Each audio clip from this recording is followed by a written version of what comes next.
Bonsoir, bonsoir, bonjour. C'est Congo News 24. Bande Konanga, comme toujours avant de commencer notre émission, nous disons merci à Dieu. Nous disons merci à nos chers abonnés et téléspectateurs qui nous suivent partout dans le monde entier et en RDC. Bande Konanga, soyez les bienvenus. À la une, Bandeko, le président de la République a regagné la capitale après voyage dans les États-Unis et dans Bruxelles en Belgique. Donc à Zonguinakim. Et on va parler encore Mbosso 72 heures naïe. Oya Pessi Bandeko, il y a confession religieuse pour nous arranger. Alors tu peux développer ensemble. Deuxième point Bandeko nanga. Oeza somme Bandeko tamboko yoka. Débat oyo salami bandeko na Sud Kivu balobi na batutsi rwandais bakongole bayebisi bango ke banda lelo bakobenga mino esu banyamulenge te bochange kombo na mino batutsi rwandais bandeko somo na débat batangi na ndenge nini Laura Désiré Akota balobi na makambo ya Rwanda nde basala bafo maimai na kati ya EDC bandeko secret bimi na RCD oya mouvement balobi makambo ebele bandeko nanga. Alors tozala connecté pour moto epeli na plateau na Sud Kivu na Uvira. Alors toko développer ensemble. Alors bandeko nanga, on va commencer cette émission avec le retour du président de la République après un séjour à Bruxelles. Bandeko autaki na États-Unis, alors asalaki escale na Belgique na famille naï. Après kosolo la masolo a famille bo comprendre kaka masolo pele kinango bien makambo nyonso kimia Fachi akiti Kinshasa. Alors aza akomaki, c'était hier. Le président de la République Antoine Tshisekedi Tshilombo a regagné Kinshasa jeudi en provenance de Bruxelles, en Belgique, au thème d'une mission d'État à New York, aux USA, où il a participé aux côtés de ses homologues du monde à la 76e session de l'Assemblée nationale des Nations Unies. Dans cette dernière ville, le chef de l'État congolais avait participé à la 76e Assemblée générale des Nations Unies en qualité notamment du président en exercice de l'Union africaine. Bandeko, après États-Unis, boyoka discours na ye oye nyingisaki boyebi kadzwaka tant toujours après wana kokutana ba investisseur makambo ebele pona mboka. Alors Fachi akomaki lobi de retour. Et puis avant d'arriver à Kinshasa asalaki escale na Bruxelles et pas wapi azalaki na masolo elega kitoko ya famille. Et puis après wana azongi Kinshasa. Bandeko chef de l'État tango atambola pour l'intérêt du pays. Donc masolo kitoko mboka ezokende bien. Bandeko tala makambo ebele toyoka ako soko ozoka bato bazoloba na media botikola na makelele eza makelele bato baza na besoin ya babuzz baza na besoin ya info donc baza na besoin kaka likambo ekota baloba. Alors que sotali na sa makambo yango eza ta na sens bocomprendre kaka tolingi aso okota ona mozindo te mais bocomprendre makambo te oloba ke ezalaki ka makambo moko donc normal oyo esalamaka mais bato baagrave yango na ndenge ya moke te. Mais alors Fachi kimi ekoti makambo nyonso propre. Fachi de retour à Kinshasa ye wana mama Denise bazalaki na mama Denise na Bruxelles masolo kitoko. Alors bango bakiti kini na mama Denise. Alors tout est bien arrangé mboka ezokende na nouvelle kitoko. Alors arrivé na ye à Kinshasa dossier ya seni Mbosso azwaki message moko clair et pas ya Fachi tokende directement na message na direction na message wana. Le message de Mbosso à la CENI accordé bango sur 72 heures. Bandeko yiponi bandeko mo atuni, mais pourquoi Mbosso ça accordé bango tala bandeko sagesse boyebi Mbosso awumeli na politique alors mutu mota kojwa oh boye kochai donc muta kojwa ena ndenge bererti alors ayebiki likambu oyo ba église catholique et église protestante bazoluka eloko moko boye mais kosimba te bamanevre moko oh non ekosimba te parce oza na sage basagesse bazali sagesse esalama na niveau ya mboso. Alors samedi oyo désignation des membres de la CENI, une nouvelle plénière de la plateforme de confession religieuse prévue ce samedi à Bencholi. Bango tout bakosangana samedi lisusu bayoka mais les 6 confessions religieuses bayebisaki bango ke mutu oyo toponi aza pena ayebi mosala totika kolanda oyo wana to avance misala esalama bandeko bato baza na besoin élection esalama bamanevre nyonso esila. Alors toyoka extrait oyo bon to continue mission na biso. Katuku Sambona mibale motambwisi ya Assemblée nationale apesi mpona mbala ya suka na bakambi ya biyambana ntina ya koyokana mpona kopona motambwisi ya CENI ebandi kotangama. Christophe Mboso Nkodi asengi mpe na bayi opposition kopesa mikanda ya kopona bato babango na CENI. Opposition lokola Senko na ECC bazali kosenga nde boyokani. ECC na Senko de l'église catholique et l'église protestante bazosenga boyokani. Mais makambo nyonso basi basoulaki j'en suis sûr siko bazonga na nzela parce que ça la question ni mingi et comme étant oyo bandima ete makambo ne kende sans makelele basigné ba PV bakene kotika mboso esio baya kotika ba PV na bango na oyo bango bamoni oh mutu na bomboya na yango. Assemblée nationale a sous na tenté ya kubenda ba décision commitant musala et salama et puis ba développer maso. Alors bandeko aza attendu bango nyonso ba kende kotika nana kozala présence et c'est sous makambo kende gauche na droite et commitant oyo ba nommé présence ni parce que bandeko ba élection déjà ba gouverneur les 14 provinces. Faut pas ça la élection ba gouverneur. O nyonso bazaki déchu. Ba remplacer ba mususu. Alors, bazo senga basala oka mikolo oyo, mais il faut présent Seigneur kota. Et loko za pasi bato lokola ba nanga, bazo continuer kozwa ba mbongo. Ozomona, nanga zo continuer kozwa salaire na ye, tant na ba remplacer mututi. Voilà, ce n'est pas bon. Alors, déroulement zo salama makamyo sezo sama kitoko mboso ayebisi bango FCC boya otika bato na bino na ya biro na ya plénière ensemble pour le changement katumbi boya otika bato na bino bato tout boya kotika et puis 72 heures accordées na ba confession religieuse ce que salamité les lundis à la plénière alors Assemblée nationale va décider nde facha yebisaki bango.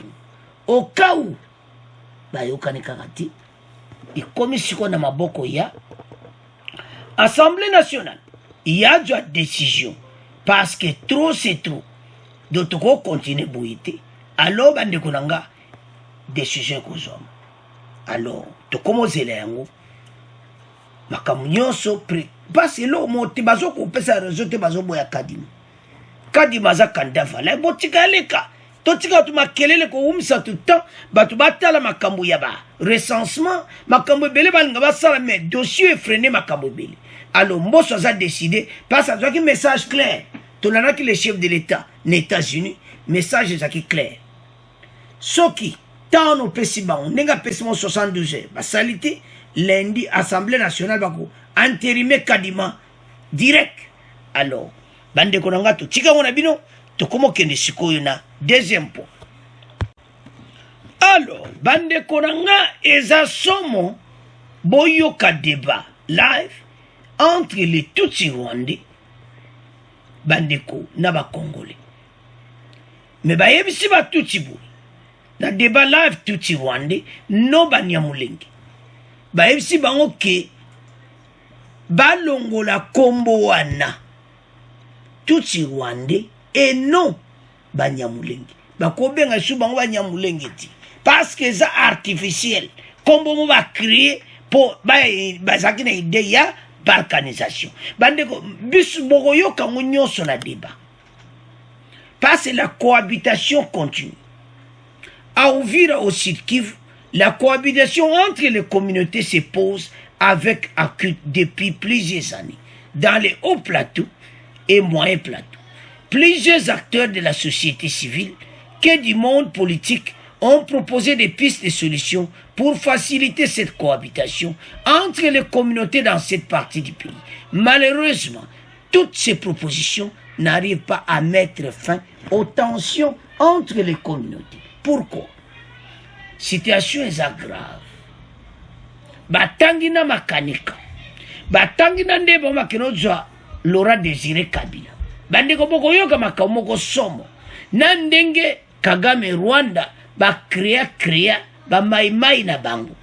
Bandeko ba maimai boyoka kana ezana ba maimai moko oyi ba créa na batuchi. Ezana ba vrai ba maimai o bazo sala vraiment solo ba petit na biso. Bazawa boko yoka ba vérité bandeko eza somo émission yo bandeko toko kendango malembe poto comprendre des débats ndenge zo kende na première partie bandeko nanga ya débat bako banda kotuna bako saluer batu ba saluer bango et puis après ko saluer bango nyonso bako banda na chef de secteur na territoire à Fiji. Yakuloba après boko yoka banyamulenge et puis boko yoka ba question bazotuna bango. Ba yebisi bango boui. Le nom de banyamulenge eza bako kozala te bazwa kombo wana. Po kimi ekota bango ba longola kombo wana. Kombo na bango balobi clairement na débat que boza ba tutsi Rwandi. Boza ba nyamulenge ti. Bandeko eza somo. Donc tant boko landa débat toko kendango malembe. An toyoka nano premier partie parce que ça à peu près 4 parties. Toyoka premier partie. Oyo introduction de introduire bango ndenge batu baki ebele na salle na Uvira na Sud Kivu. Alors ba question ezalaki na côté ba tutsi Rwandais soi-disant parce ngape na kobenga bango lisuba nyamulenge te parce na ju clarité ba pesi nyonso. Pourquoi to kobenga bango ba nyamulenge lisusu te faut kobenga bango ba tutsi Rwandais. Alors na côté ba tutsi Rwandais Félix Serugai yé Rwandais ya koloba côté na bango bako poser ba question bakamuzolo bande ko boza na kimene émission botomboka te pour émission eza na tension kuna ezala ki na tension côté ba congolais maître Kimwanga président de l'association culturelle Lubanga de la tribu Bafulero na Uvira. Maître Kimwanga fâché mame yene muta panzi ba vérité tout yé muta bimisi ma solo nyonso. Alors sans plus tarder to banda introduction à débat to landa première partie après to kende to avancer l'émission. Communauté, nous en parlons avec Samuel Kabindoula, chef de secteur de Lulenge, en territoire de Fizi. Samuel Kabindoula, bonsoir. Bonsoir, madame. Assistant Félix Serugai, membre de la communauté Banyamulenge d'Uvira. Félix Serugai, bonsoir. Bonsoir, madame. Maître Kimwanga, président de l'association Lubunga de la tribu Bafulero d'Uvira. Maître Kimwanga, bonsoir. Bonsoir, madame. Et Soudi Yaoudi, il est notre expert de ce soir et analyste indépendant. Soudi Yaoudi, bonsoir.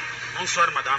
On ne vous oublie pas, vous, population d'Uvira, qui êtes très nombreux dans la salle de conférence de la mairie d'Uvira. En passant, nous remercions le maire de la ville d'avoir disponibilisé cette salle pour nous. Monsieur le maire, Isa Mouato, merci. Je disais merci à vous, cher public, d'être là. Vos questions, suggestions et recommandations sont les bienvenues. Applaudissez d'abord pour vous-même, pour votre présence dans la salle. La communauté, Parce que la communauté crie toujours qu'il y a des tireurs de ficelles, il y a la manipulation politicienne, il y a beaucoup de choses qui sont en train d'épingler sur ça. Félix Serougaï, vous êtes membre de la communauté Banyamulenge d'Uvira. Qu'est-ce qui empêche la cohabitation pacifique des communautés? Merci madame pour la parole accordée. Je vais emboîter les pas de mon confrère, chef de secteur, juste pour ajouter, historiquement, les populations vivaient dans la convivialité, il n'y avait pas de problème, ils partageaient les mêmes églises, les mêmes écoles, marchés, etc.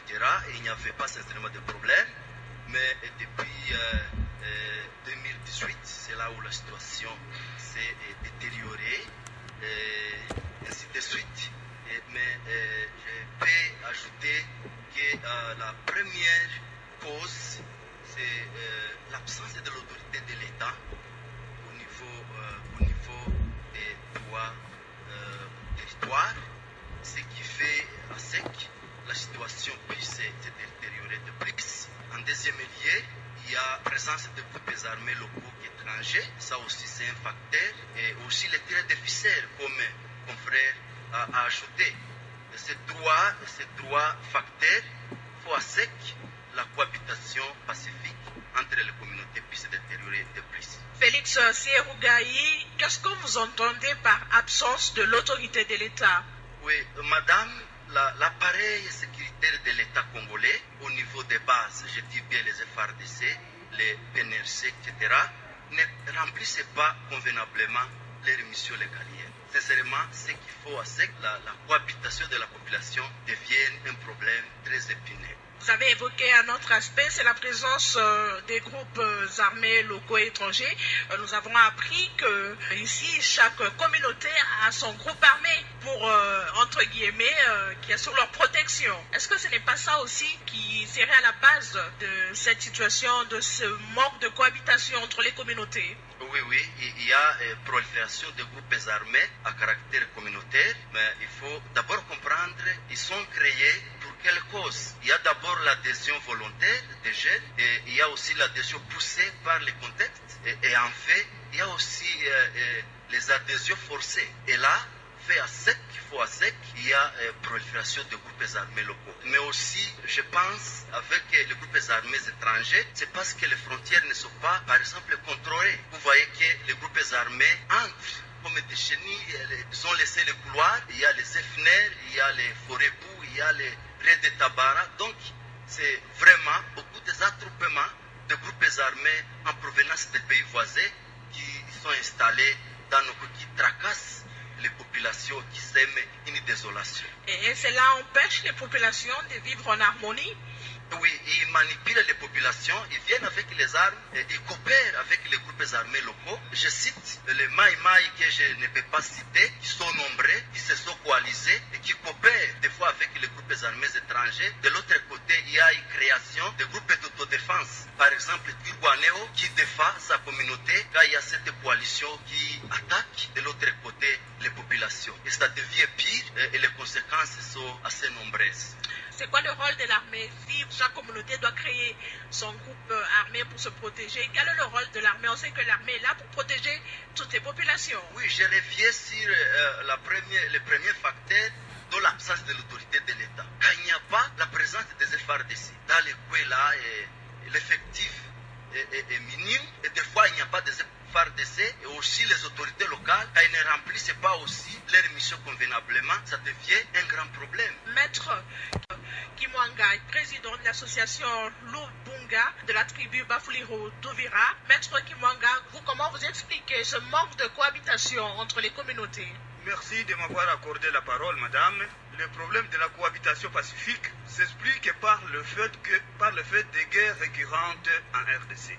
Depuis 1996, nous avons eu la guerre de l'AFDEL et jusqu'à aujourd'hui, les guerres continuent. C'est ce qui justifie donc la non-cohabitation pacifique. Pourquoi? Parce qu'il y a déjà la crise de confiance entre les communautés. Une communauté qui fait des alliances étrangères pour venir faire la guerre au Congo, afin de balkaniser la RDC, les populations autochtones ne doivent pas accepter. Et c'est pour cela qu'ils se battent et il y a une interruption de confiance mutuelle entre les communautés. Et c'est pour cela qu'il n'y a pas de cohabitation pacifique. pacifique. Et c'est comme ça que les communautés ont décidé de créer un groupe armé pour se protéger.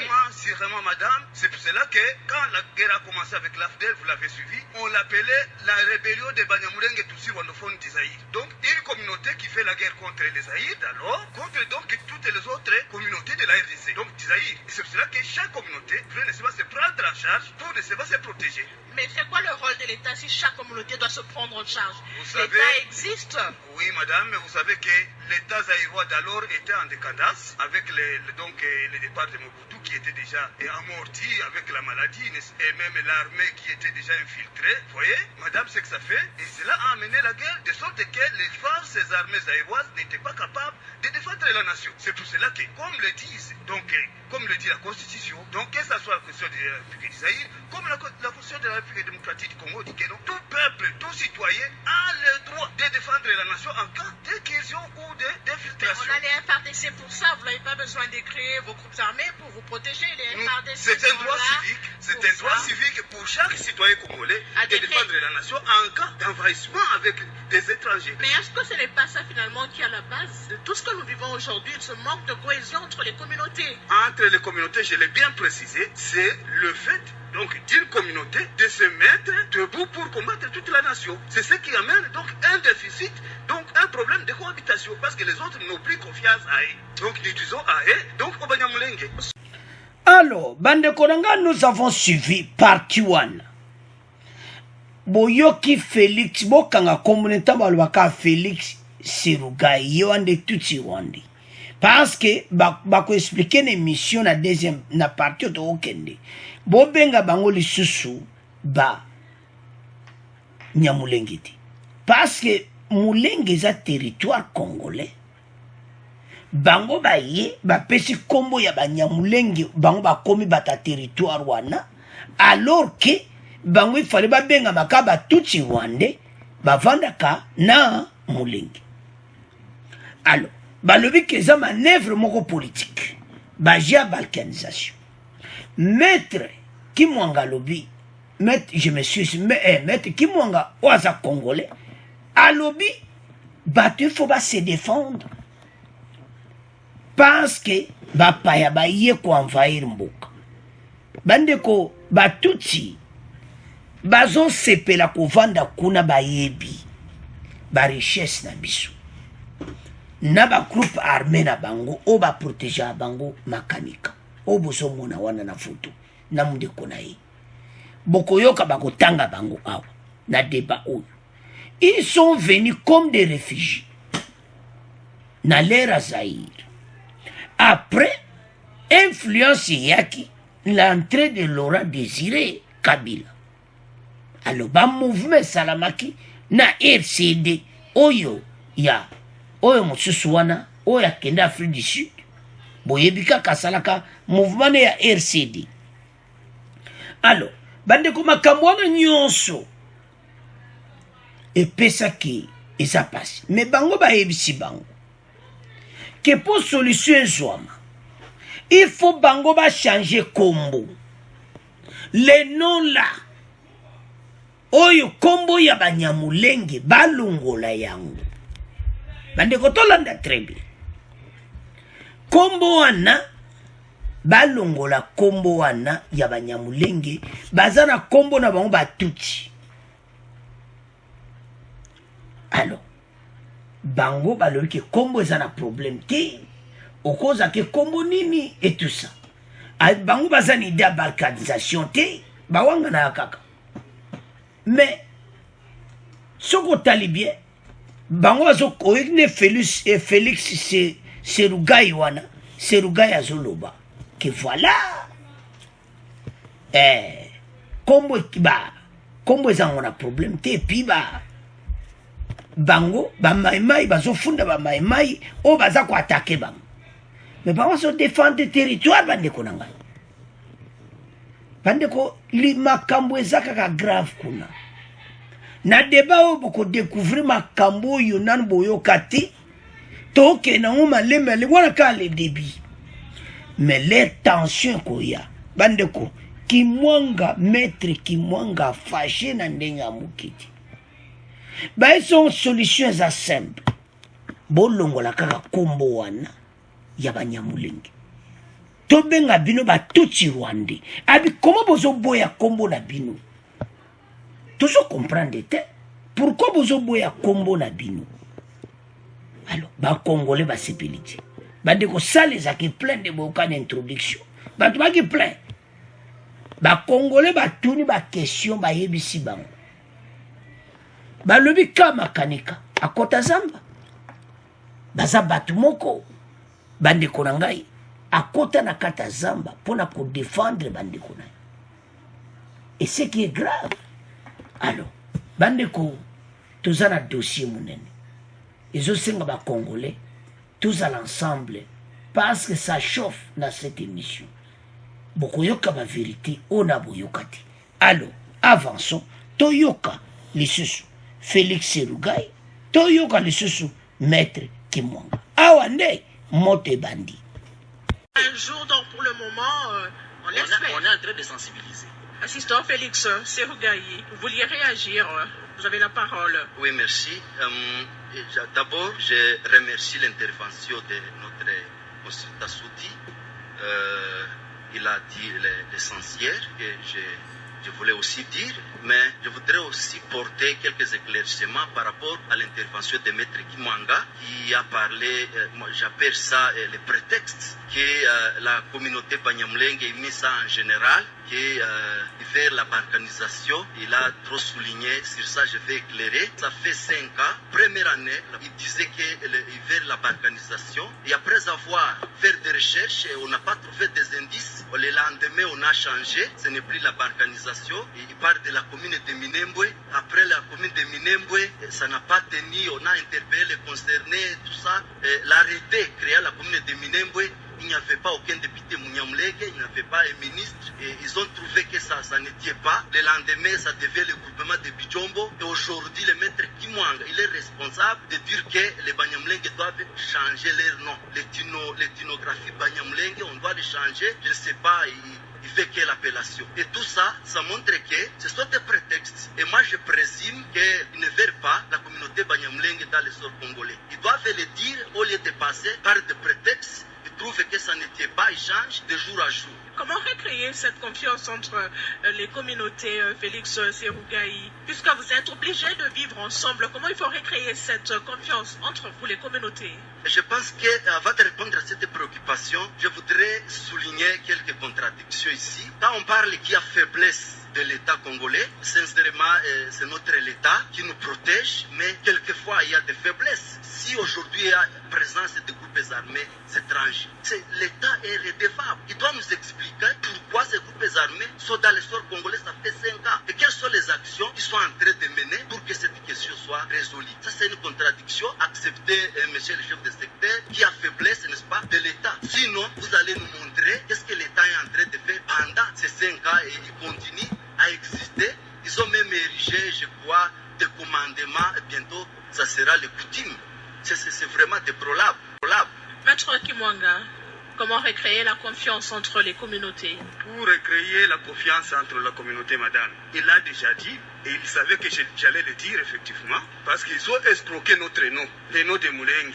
Mulenge qui est un village de Bafourir, Jéféry de Bafourir ou à l'Emera. Ils ont escroqué ça. Et, suivez madame, suivez bien, vous m'avez demandé qu'est-ce qu'il faut faire. Oui. Il faut renoncer à ce nom pour aller tout droit au but. Renoncer à l'ethnyme Banyamulenge. Parce qu'elle est artificielle, c'est un nom artificiel, c'est un nom politique. Parce que c'est lui qui l'a amené, comme ils le disent, ce sont des politiciens qui les avaient induits en erreur. Ils doivent accepter de renoncer à ces noms pour établir la confiance mutuelle. Parce qu'à travers ces noms, je l'ai dit, la guerre des Banyamulenge est aussi wanophone d'Isaïe.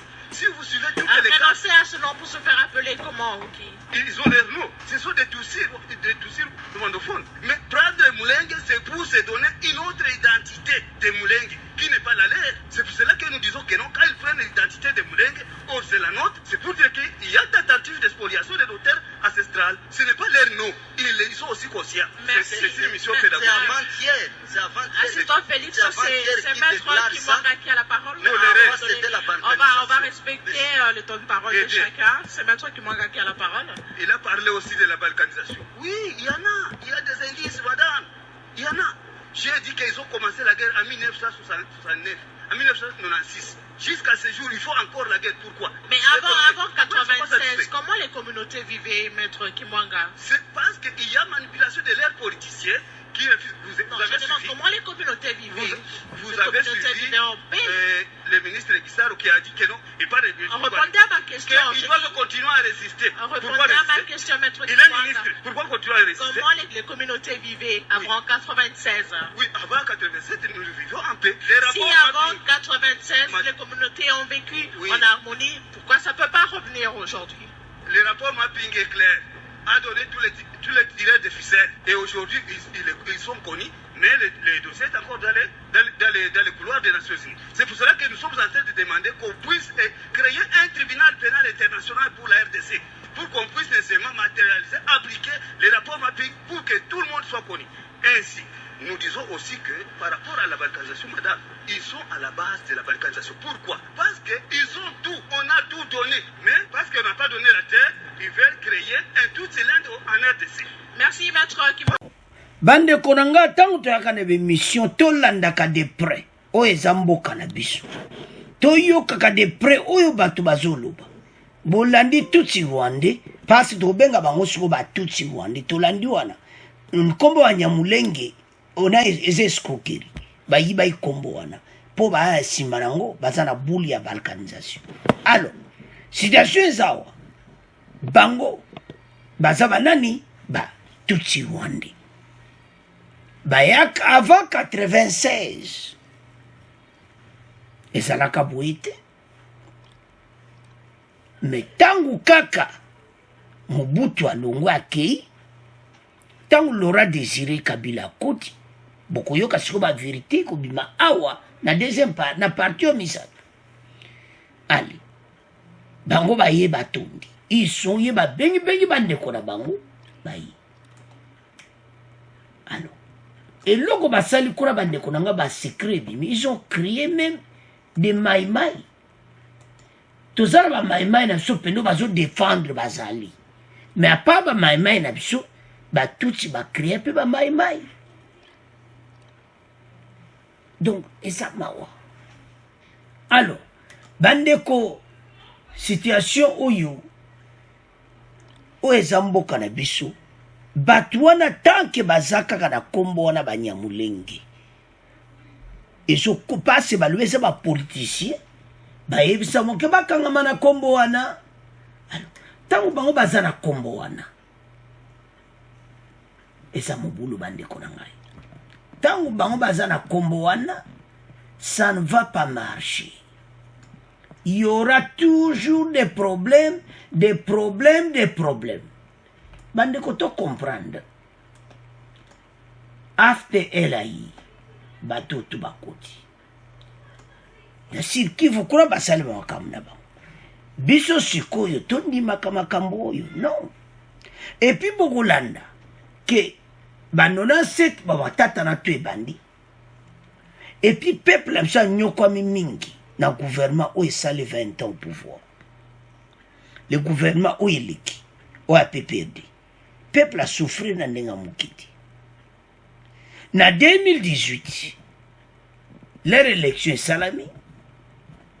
À partir de 2018, sikoyo komi ba tutsi rwandais soi-disant Banyamulenge ba komi kolela que biso ba mamai baza konyokola biso. Pourquoi esalamika le fati à côté avant wanati? C'est-à-dire ba Congolais ba senti moins renfort après ba souffrance par na gouvernement ya PPRD. Alors bande konangai ba tutsi rwandais ba yebisi ba changer kombo wana. Et comme oyo kaka kata débat ça chauffe. Bango, il faut bazwa kombo na bango. Donc il faut pena bazwa kombo na bango. Oyo ya tutsi rwandais. Ozomona. Parce que za sous dignité ya kondima kombo wana ya Banyamulenge. C'est notre pays. Alors, nakata mboka na biso bapaya baya bazu. Alors, bandeko désordre o ba créer kuna. Ka pona koyiba ba richesse, bokoyoka makambo ya il y a les deux Tutsi rwandais makanika naba teni na bango FARDC balati bazalaki na FARDC ba déserté alobi ke akozonga na communauté balobi ke eza grave alors et puis balobi ke bakene ozwa Laurent Désiré na Tanzanie baye na ye et tout ça yango lelo est créé boui. Aujourd'hui, les Tutsi rwandais, soi-disant les Banyamulenge, baza kolela. Que ba maïmaï, ces jeunes Congolais, bazon tung sabab. Bande au côté droite na photo, on a ba Congolais. Na ba réunion. Ba réunion ka ba communauté, ndeni ba oboulé, ko pona bateau yo ba ko envahir mboka na biso. Ba yena mboka, ba kipe ba makambo ebele. Alors, et je ça la passe. Alors, Bandeko, total ananu. Balobi ke FARDC a yebi place makanika. Pourquoi pas auditorat militaire batini bakene ko kangai. Boko yoka na débat. Pourquoi ba yazana zamba azo continuer ko menacer mais bakangi ete. Ozomona Bandeko, il y a des complices. Bazakuna oyo ba créer makambo ebele toko tolérer yango lisusu te oyo eza notre beau pays bapaya oyo baye na mboka na biso bakomisi mboka désordre mawa sous l'influence ya Rwanda. Alors sikoyo question bakotuna bango awa na émission batika kombo ya Banyamulenge. Et puis, général wana makanika bato wana nyonso ba yebi place baza bakanga bango. Bandeko peuple wa tombo kitambo koyoka maître Kimwanga alobi na ndenga muketi. Bango kuma pesa bango kanda. Parce que bango baza ko accuser ba maimai oyo autochtone, ba maimai oyo baza ko batelika. Ay ba yebisi journaliste bolandi wana likamba mabele. Yango batomboki na ndenga mukiti. Alors baza na colère bato baye na mboka na biso baye lisu be esroke kombo ya Banyamulenge au lieu que baza na kombo na monga Tutsi rwandais. Alors epesi o balobaka pour oyo kaka putulu emati. Alors avançons toyoka lisusu tokoyoka Félix Serugai tokoyoka Kimwanga et puis tokoyoka bandeko mususu to avance. Alors bandeko nanga tokoyoka siko ba question ya ba Congolais pi avant même Kimwanga na Serugai oya Tutsi rwandais ba répondre. Félix Serugai na maître Kimwanga Congolais avant bango ba ko répondre balo bokoyoka ba question bandeko ba kutuna. Bandeko des questions clés pour na mboka na biso RDC. To landa bango toko comprendre que batu oyo batutsi rwandais en tout cas il faut baluka ba changer façon na bango. Ba yebete baza ba paya. Mabele wana eza ya bango ti. Donc eloko eza il faut ba comprendre yango. To landa bongo bandeko nanga to continuer mission na biso. Dans le public, il y a des questions, des suggestions. Ah, je vois qu'il y a beaucoup de gens qui ont envie de s'exprimer. Je vais vous demander vraiment d'être bref dans vos questions et clair. Donna, est-ce que tu peux promener le micro? On va commencer par monsieur qui est déjà debout. Monsieur, allez-y, posez votre question. Merci beaucoup, madame. Appelez-moi Aimable Iranzi. Faites tout droit au but. Moi, je pense que si on est à la quête de la paix, la première des choses, je pense qu'on ne doit pas vraiment être attaché aux affaires communautaires.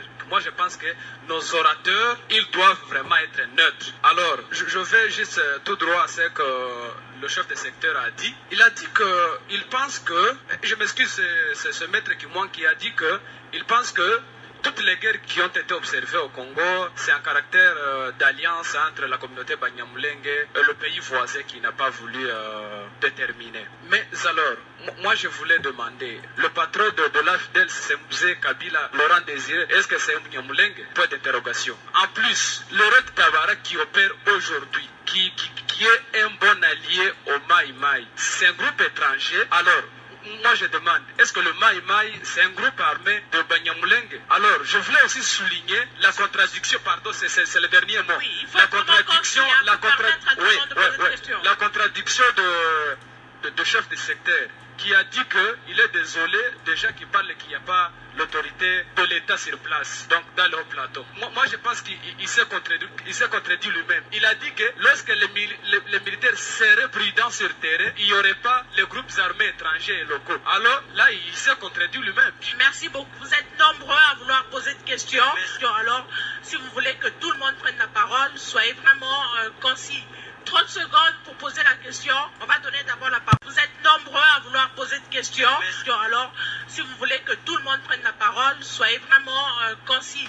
30 secondes pour poser la question. On va donner d'abord la parole à Maître Kimwanga et à Samuel Kabindula pour répondre à la préoccupation de l'auditeur qui est passé tout à l'heure. Vous avez la parole. Soyez aussi concis dans vos réponses, s'il vous plaît. Merci, madame, de m'avoir accordé la parole pour répondre à la question qui est de m'être posée. Je dis et je précise, je ne pense pas. Parce que tout ce qui s'était passé, donc au vu et aussi de tout le monde. C'était pendant la journée. L'AFDEL est venu, était fortement médiatisé sous le nom de la rébellion de Banyamulenge Tutsi rwandophone d'Isaïe. Et après, quand la guerre a éclaté, bon, j'étais dans la plaine de la Ruzizi, précisément ça a commencé comme cela. C'est après qu'on a vu l'apparition de Mzee Laurent Désiré Kabila. L'histoire nous dit beaucoup plus par rapport à cela, à son apparition dans les mouvements.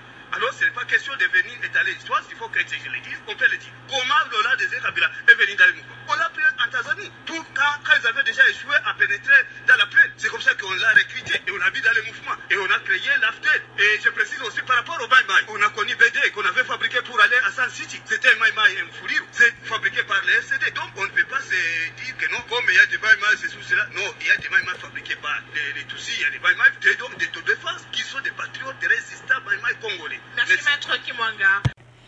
Alors, bandeko na nga tolandi wana ndeni bafabrika ba maimai tozoya tokenda parti ya suka ndeni ni bafabrication oyo ba maimai batia donc ozoyoka ke eza somo batangi barwande wana bachef militaire rwandais oyo bazocreye ba maimai ezosala pasi bandeko na na kati ya mboka na biso tozana ba vrai ba maimai o bazo défendre mboka mais ba créer biso soi-disant de maimai moko boye mais baza bango baza wana ba pona mboka ti poka nini basala mopulu bandeko makambo to koma nango na suka mais ce qui se passe pour le moment ekosimba te ba manœuvre nyonso bon bazoya nango toyebi epezo uta me bandeko boyeba ke pays tozana bitumba me Fatshinda azana grand boulot ozomona ye aza sage sikoyo alinga bato bavanda ensemble dans la paix mais po bovanda dans la paix yango tookenda po ya suka bokoyoka bakestion po bato bavanda dans la paix bayebisi bango numéro 1 baretire kombo wana ya Banyamulenge et puis bandima ke baza bon ba réfugié bayaki koya bazala do soumis na l'état musala etambola malamu et puis problème ekozala te parce tant que ces batouana baza toujours aux affaires bazo crier insécurité. Alors ce qui est grave parce que tant que bazo crier insécurité yango nde ezomema makambo yo nyonso mais ba congolais balaliti ba congolais baza kotelema donc batu oyo bandeko na ngai makambo ekokoma na suka ekokoma na RK ekometan batu oyo bakotika makambo baza kosala bandeko eza grave hein? Dossier oyo donc ozomona clairement ke moto ezopela na kati ya plateau bato baza na colère surtout na parti ya suka oyo ntango bokoyoka boloba ngai me awa eza mobulu ekoti bato baza na kanda kosakana nango te bato donc basi balembi alobi ke bakonza Laurent Désiré Kabila na Tanzanie baye na ye alors en tout ça après ye ma groupe ebele kongo salama et tout ça des mouvements alors Barwande balingi mboka na biso mingi mais tango bolingi mboka oyo kovanda mais bondima ke parce bango balingaka bazala babima kaka bakongole nayebaka te bandeko comment yo mutu mboka na vraiment okomi koboya na komba mboka na yo okomi boya babenga otuti Rwanda mais ça grave eza na intérêt moko kosakana nango te yango ki mwanza tie bango na polele ke bango baza na besoin yeloko moko la balkanisation c'est sa mission na bango alors loko les simbite ils ont tout moyen bien ezande yango wana ya kibaka nga kombo wana allez basala masolo na bango oyo bamoni kefu basala bande kotala situation de zanango eza sérieux mais comme étant biso nyonso totelemi bango ntango bakosala recensement wana place makambo ekoyinda o nani o boye o nano oza tutsi Rwandais origine na kati ya identité no bakoma tutsi bakoma mulenge te omoni problème de place to wana besoin basala recensement bakokoma te bango baza banyamulenge ce n'est pas possible bango baza batutsi Rwandais réfugiés à RDC ceux qui ba nationalité nde bazwaki yango bango bayebi nde makambo wana to mais biso toomona clair baza na baide ya mabe na nsima wana alors toyoka mama moko akotuna question moko eza somo bobino boyokaka mama wana mpo mama wana question atuni na bandeko wana bakestion bakotuna bokoyoka na ndenge bao barépondre bango boyoka bandeko. La chef du bureau des services urbains des affaires sociales. J'ai au moins 3 questions. Vous allez être bref, madame. Hein? C'est bref. Je vais demander tout d'abord à M. Félix le vrai sens, c'est qu'il nous dit que de l'absence de l'autorité de l'État. Je voudrais savoir tout d'abord s'il connaît la définition de l'autorité de l'État. Ça, c'est ma première préoccupation. Est-ce que vous étiez là lorsqu'on a commencé l'émission? Parce qu'elle a expliqué ça, madame. Il y a aussi le chef de secteur qui a même réagi par rapport à ça. Ok.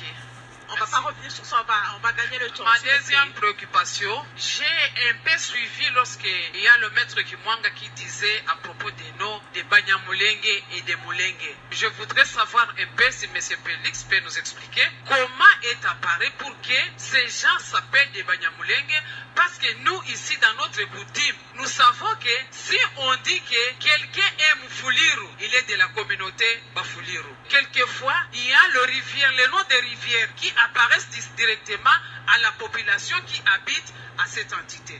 Ma troisième question, je voudrais savoir la signification de cette manque de cohabitation pacifique entre les tribus ou c'est entre les communautés. Je vous remercie. S'adresse à qui? Au chef de secteur ou bien toujours à l'assistant Félix?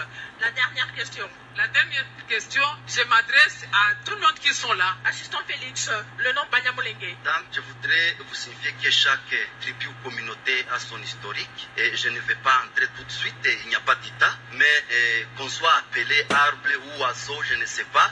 Le nom de quelqu'un, c'est bien lui qui connaît lui-même pourquoi il s'appelle Félix. Je ne peux pas vous demander pourquoi madame vous appelez XY. Je crois que le nom n'a pas un problème. Nous avons l'historique. Je peux vous renvoyer vers Weiss, qu'est-ce qu'il a écrit de la communauté Banyamulenge. Et là, vous pouvez comprendre l'ethnographie Banyamulenge. Merci. Alors, bande kubolani mama ndenga tuni na kanda. Mama naza na kanda kosaka na ngote. Banda kindege nini badzwaki komba ngo Banyamulenge ndenge nini. Po epaya wa soko za kombo ya Muleru uvanda kakote wana. Bango bazwaki kombo ya Mulenge wana koma. E banda kindenge nini.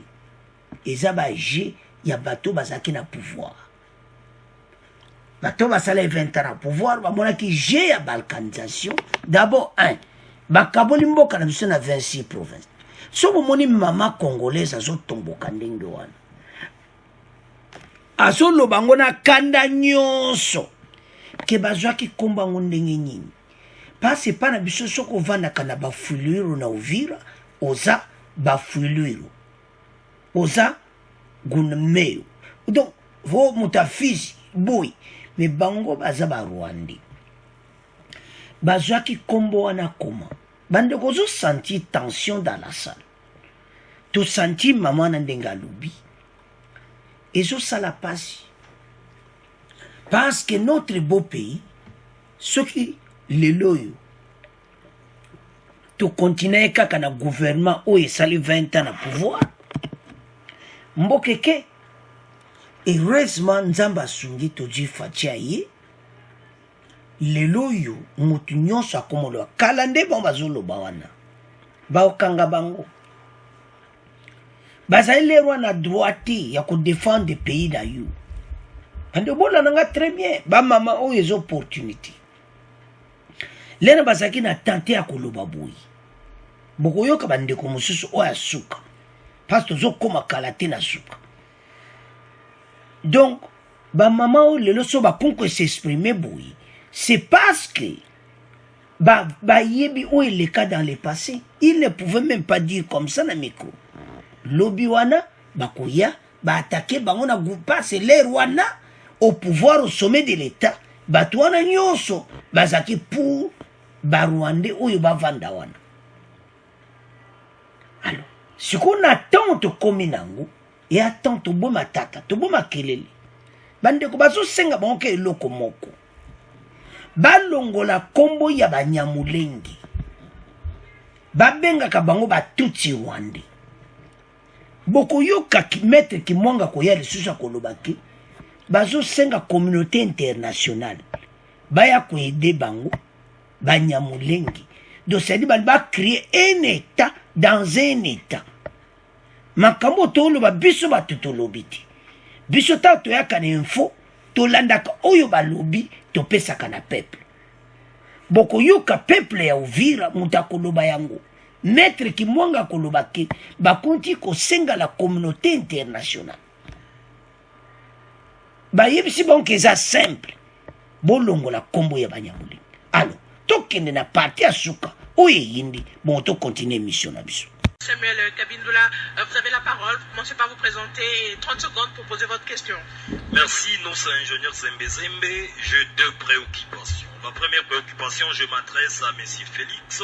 Monsieur Félix, les Banyamulenge ont eu le problème à Viura, à Minembwe, à Mulenge et à Bijombo actuellement. Est-ce que les Baoloolo, les Bavira, les Bafuliru et les Babembe ont fait une réunion pour vous haïr et pour la même cause? Ma deuxième préoccupation, c'est un constat. On constate, c'est comme si pour le mouvement des groupes armés, il y a peut-être une complicité ou une léthargie de notre État congolais. Parce qu'il y a même des militaires comme Makanika qui a fait la défection et jusqu'à présent, l'auditeur général supérieur ou la FRDC n'a jamais établi sa culpabilité ou émettre un mandat d'arrêt contre lui parce qu'il est en train de gêner la République. Mais ça tique quand nous attendons quelqu'un dire qu'il est venu pour une mission et après sa mission, il va encore retourner dans sa communauté. Là, ça fait peur et ça fait trembler.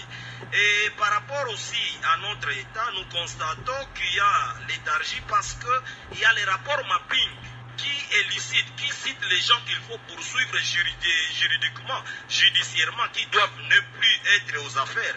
Mais on voit certains aux affaires. Par rapport à la coutume, il y a la loi numéro 15/015 du 25 août 2015 fixant les statuts de chef coutumier qui établit, qui fixe, qui réglemente qui est chef coutumier. Mais nous sommes en train de voir les gens se prétendre être chef coutumier et faire des intronisations par-ci, par-là. C'est ce que nous constatons au niveau de l'État et la duplicité. Nous disons qu'il y a une autorité coutumière habile à définir ou à détenir ou à démontrer qui est chef coutumier et qui ne l'est pas dans une entité de sa juridiction. Mais nous sommes sommes en train de constater que, et avec des ONG et avec l'État, il y a des invitations dupliquées pour les autorités coutumières pendant que la loi établit toutes les dispositions pour que ces derniers soient connus obligatoirement. Merci beaucoup. On va prendre les deux dernières questions et puis on va laisser les invités répondre. C'est juste une question de procédure pour gagner le temps. Allez-y. Oui, merci beaucoup, Madame Kelly Kouté. Si moi, vous me demandiez quelle est la solution pour que les communautés vivent en paix, la solution est unique. Il faut que les Banyamulenge reconnaissent, il faut qu'ils rejoignent l'autorité qui est établie et non la méfiance. C'est ça seulement la seule solution. Alors la question, Félix, quels sont les préalables que la communauté Banyamulenge a mis à jour pour vivre en paix? Merci beaucoup. Dernière. Merci beaucoup, moi c'est Bernard Mani. Je vais être précis et concis. Je vais adresser ma question auprès de Maître Kimwanga. Ma question est celle-ci. Je voudrais savoir, par exemple, la communauté Banyamulenge, s'ils accepteraient peut-être de changer le nom comme il dit, lui, en tant qu'intellectuel, en tant que leader de Bafoulir de sa communauté, il présumait que la paix va revenir sur l'étendue nationale, selon lui. Et quelle est la motivation qui t'a motivé pour dire que c'est ça le facteur qui favorise toute la guerre? Merci. Monsieur, allez-y rapidement. Hein. C'est la dernière question. Oui. Vraiment aller vite parce que la réalisation me signale qu'on n'a plus beaucoup de temps. On va commencer par Monsieur Félix. Vous ramassez toutes les questions qu'on vous a posées et puis vous y répondez brièvement, hein, s'il vous plaît. Oui. Merci. Il y a la question qui m'est posée. Si toutes les communautés Vira, Bafouliru, Banyindu se coalisent contre ma communauté. J'ai dit ceci, ce sont les groupes armés, ils ont mis en place les groupes armés, la coalition des groupes armés de toutes ces communautés citées contre ma communauté. Et là, j'ai conclu qu'il y a une coalition contre ma communauté. Il y a une autre question posée, les préalables que la communauté a mis en place pour vivre en paix avec les autres. Sincèrement, la réponse est simple. Si vous donnez la paix aux Banyamulenge, ils doivent aussi, n'est-ce pas, donner la paix aux autres. C'est ça le préalable. Alors, est-ce que vous êtes d'accord que les acteurs cités dans différents rapports, les acteurs qui ont commis des atrocités, soient traduits en justice? Vous êtes d'accord? Certainement. Et d'ailleurs, avant d'y arriver, pourquoi Maître Zembe a parlé de la désertion des colonels Makanika, alors qu'il y a tant d'autres, n'est-ce pas? Il y a Kutumba et les autres. La liste est longue. Pourquoi seulement Makanika? Tous ces auteurs et bien d'autres qui n'ont pas été cités, moi je suis d'accord que la justice puisse prendre, n'est-ce pas, ses responsabilités. Merci, assistant Félix Serougaï, Soudi Yaoudi, expert et analyste Kimwanga.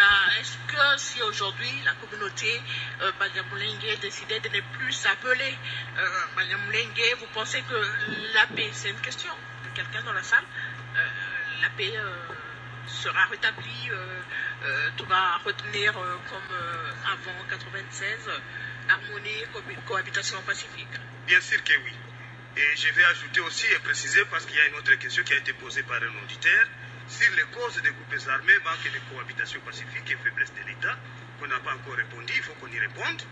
Et j'ai prêté bien attention, je dirais que par rapport aux causes des groupes armés, j'ai défini comment est-ce que les groupes armés nationaux sont nés.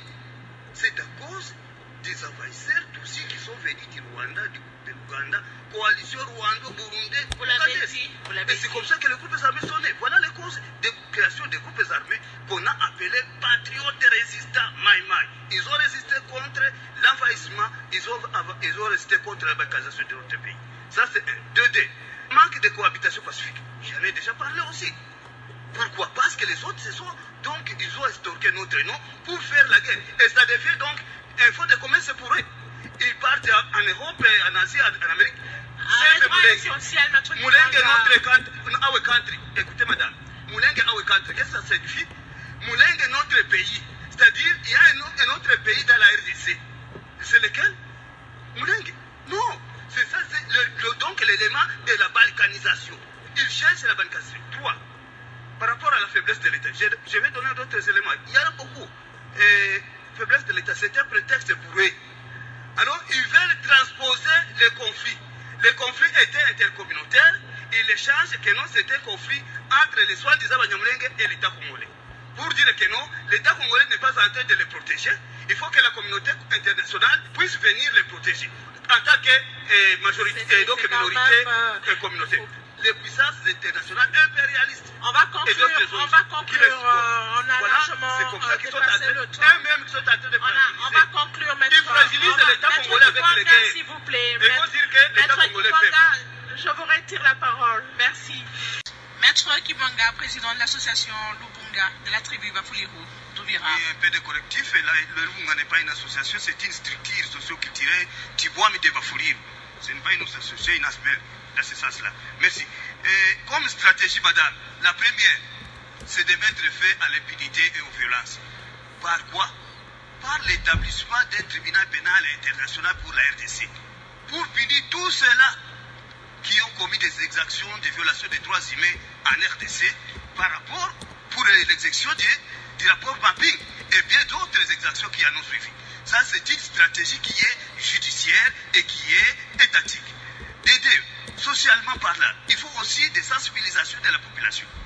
Et surtout, des soi-disant Banyamulenge pour se désolidariser de leurs politiciens qui leur conduisent en erreur pour dire qu'ils doivent créer un tout à RDC pour la balkaniser. Et ensuite, viendront, sensibiliser les autres communautés pour les pardonner. Quand bien même ils sont organisés, n'acceptent pas de demander pardon pour des actions, on va sensibiliser les autres communautés pour les pardonner. Merci madame. Merci Maître Kibwanga. Soudi Aoud. Alors, bandeko na nga tolandi biso nyonso wana pasi ezosala pasi pe mawa komona koma batu oyo bandeko na ngai baye na mboka na biso mais baza kos'impose pe baza pe koloba oyo wana bandeko eza grave mais balobaka likambo na likambo eza na ntan nango ekomi ntan oyo bakongolais batelema parce que oyo eza mboka na biso ekomi ntan oyo biso nyonso totelema parce que banguna oyo bayaki na Sud Kivu bakombo na bango bamipesi bakombo donc eza pasi pe mawa. Alors ntango tootala yango ezosala pasi ya kosakana nango te. Notre beau pays batu baye soi-disant donc tozoloba clairement do bawuti na Rwanda baye kosala makambo na bango. Alors bandeko ezosala pasi parce que oyo eza pays na biso tolandi ndeko wana alobi clairement ete bagroupe wana nyonso il y a des maïmaï oyo pena bazo défendre mboka et puis il y a des maïmaï oyo baza fabriqué. Alors le koleza na ba maïmaï oyo baza fabriqué et comme temps oyo l'État a agi sikoyo balobi kaya makanika akota zamba mais bazomona keza danger ndenge ya kota zamba ki akozonga na communauté. Donc batu bazana mona kobanga te do bazomona kaka ke oui biso akaka toza mais bayeba eti notre beau pays biso tiki mboka na biso ti mboka na biso bato nyonso baya ko menacer mboka oyo bandeko il faut payer un jour. Où est ça notre beau pays bakufuta parce que zo sala pasi komona koma batu baye na kati ya mboka na biso so olandi ba mama wana nyonso bandeko wana nyonso bazotuna bango ke kombo wana parce bandeko kombo Banyamulenge, c'est-à-dire bato bavandaka na territoire ya Mulenge.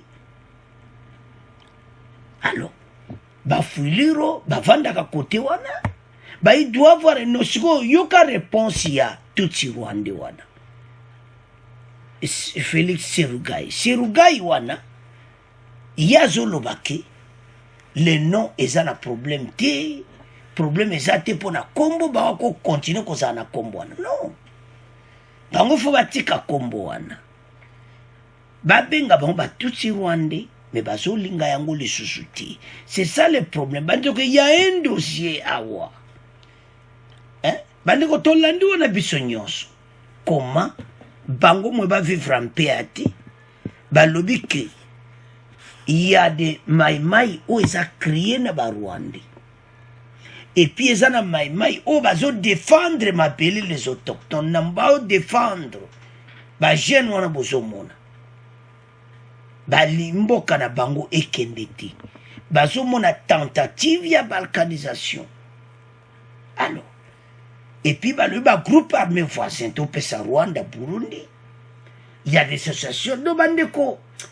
Problème ya mboka na biso ba minere na biso ezobende na biso ba grand makambo et comme état oyo ba congolais ba telema mboka na biso to continuer les sobriété biso nyonso to réagir mboka oyo telema parce que trop c'est tout to landi biso nyonso wana na si commentaire mingi ati muta zuya yi oyo ki batu baza ko tomboka que raison za simple bango balongola kombo ya Banyamulenge bandima babenga bango batutsi. Pourquoi bazoboya batutsi? Toke na gauche toke na droite bazoboya batutsi pona nini? Balinka babenga bango Banyamulenge. Et ce qui est grave, bazobenga tina communauté bazana batromona ba États-Unis basenga batromona so tali na ba Twitter na bango donc mais ba congolais ba yebi. Pourquoi on va s'appeler ba maïmaïti? Parce que ba vrai ba maïmaï baza ba vanda wana batalaka likama mabili batalaka bango yonzo mona makambo eko silati bazo mona ki ba maïmaï bazo dominer. Alors lokola ba moni ki ba maïmaï bazo dominer bango ba s'appeler bango pona bango et comme problème bandeko comme temps to agir o ezamboka na biso batu oto landi débat yango le natala batu musu bazobunda na ba marche kuna babima ba président de la République bazo ou l'élection 2023. Nous avons des dossiers ya kobenga na banguno nyonso bazo yiba ba minere na biso mais bango sa la marche na Kinshasa kapo ba we la place na Fachi. Alors que Facha sana ba dossier zo traité pour la mboka. Lelo bandeko ba congolais bolandi wana. Lelo ba comme la courage pour la nini. Parce qu'au sommet de l'état ndeko la bango za. Yauma bandeko ba sana courage liboso ba za ko lo bandi bolandi wana. Ba ko otanga ba kombo ba ancien régime. Ba za ko kate mais lelo ba zo lo bango clair. Ba zo bangate. Parce que ba yibiki et comme étant mes kalezaki nde bazolo bana kale même batutsi rwandais wana bakofunda bo ko bayo kankanga batu mais lelo yo baza wana mais prometo que na point ya makanika na mutu na yo wana far de ça yebi côté bon bazali pourquoi bakiko kanga bangote? C'est ça le problème. Pourquoi ditorat militaire te nde balobi so do répéter balobi bayo kanga pourquoi bakangi bangote? Rapport mapping et ya nde balobiana ete basala tribunal international idrisi bato tout basala ba crime bakanga bango boyoki seruga yonata batangi makanika kumolo pourquoi batangi makanika et yele tribunal international ko ya za moko na bango o baseme batrocité kuna babombo mi bato. Alors bande kulanga eza pasi pe mawa o eza mboka na biso ba congolais botelema. Alors, c'est à ce point de comment clôturer mission à Bissou. Bon abonner massivement, bon partager. Au revoir, à la prochaine.